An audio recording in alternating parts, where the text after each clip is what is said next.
Trump की इस एक पोस्ट ने सब कुछ बदल दिया।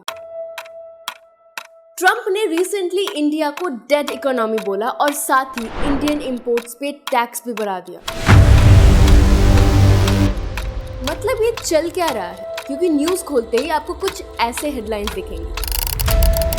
असली कहानी समझने के लिए हमें वापस फरवरी में जाना पड़ेगा। फरवरी के शुरुआत में ही इंडिया ने यूएस के साथ एक बड़ा ट्रेड डील क्लोज किया था। डील ये थी कि 2030 तक इंडिया और यूएस अपनी बायलैटरल ट्रेड को डबल करके $500 बिलियन तक ले जाएंगे। लेकिन इसके बाद से ही पूरा सिनेरियो उल्टा पड़ गया। फरवरी से जुलाई के बीच एक के बाद एक यूएस टैरिफ्स की न्यूज आने लगी। अप्रैल में ट्रंप ने इससे एक छोटा सा पॉज लिया, लेकिन ये पॉज एक तूफान से पहले की खामोशी निकला, क्योंकि इसके बाद शुरू हुई the trade war between US and China. ये ट्रेड वॉर काफी टाइम तक चली और फाइनली मई में जाके टेम्पररीली पॉज हुई। फास्ट फॉरवर्ड टू जुलाई, जब ट्रंप और इंडिया के बीच चीजें बिगड़ने लगी। वही ट्रंप जिसने फरवरी में $500 बिलियन की ट्रेड डील साइन की थी, उसने वो डील तोड़ दी। और बस यही नहीं, उन्होंने एक एग्जीक्यूटिव ऑर्डर इशू किया जिसमें इंडियन इंपोर्ट्स पे 25% टैरिफ लगाया गया, जिसका मेन रीजन है इंडिया का रशिया से ऑयल खरीदना।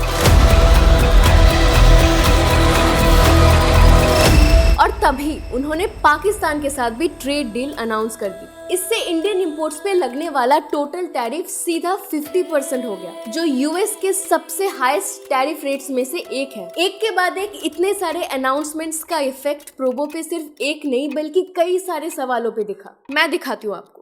हमने एक सिंपल सवाल पूछा, क्या इस फाइनेंशियल ईयर में इंडिया की टोटल एक्सपोर्ट्स का वैल्यू $950 बिलियन से ज्यादा जाएगा? आप क्लियरली देख सकते हो कि कैसे 30 जुलाई को जैसे ही ट्रंप ने 25% टैरिफ का अनाउंसमेंट किया, वैसे ही नो की प्रोबेबिलिटी 85% तक पहुंच गई। ट्रेडर समझ गए थे कि एक ऐसा डिसीजन है जो सिर्फ एक क्वार्टर पे नहीं बल्कि पूरी साल के ग्राफ पे इफेक्ट दिखा सकता है। दूसरा सवाल जिस पे इम्पैक्ट दिखा, इस ग्राफ का पूरा सिनेरियो आप हमारे ऐप में टाइमलाइन फीचर के थ्रू भी चेक कर सकते हो। 4 जुलाई के बाद कैसे यस की प्रोबेबिलिटी 85% से सीधा 50% पे गिर गई। देखो, ये अनाउंसमेंट सिर्फ एक्सपोर्ट्स पे ही नहीं बल्कि इंडियन जॉब्स पे भी बड़ा असर डालेगा। एग्जाम्पल के लिए ही ले लो, गुजरात में 1 लाख वर्कर्स अपनी जॉब खो चुके हैं, बस इसीलिए क्योंकि यूएस ने इंपोर्टेड डायमंड्स पर ये टैरिफ लगाया। और ये तो सिर्फ एक इंडस्ट्री है। जरा सोच के देखो, अगर ये ट्रेंड ऐसा ही चलता गया तो आगे क्या होगा?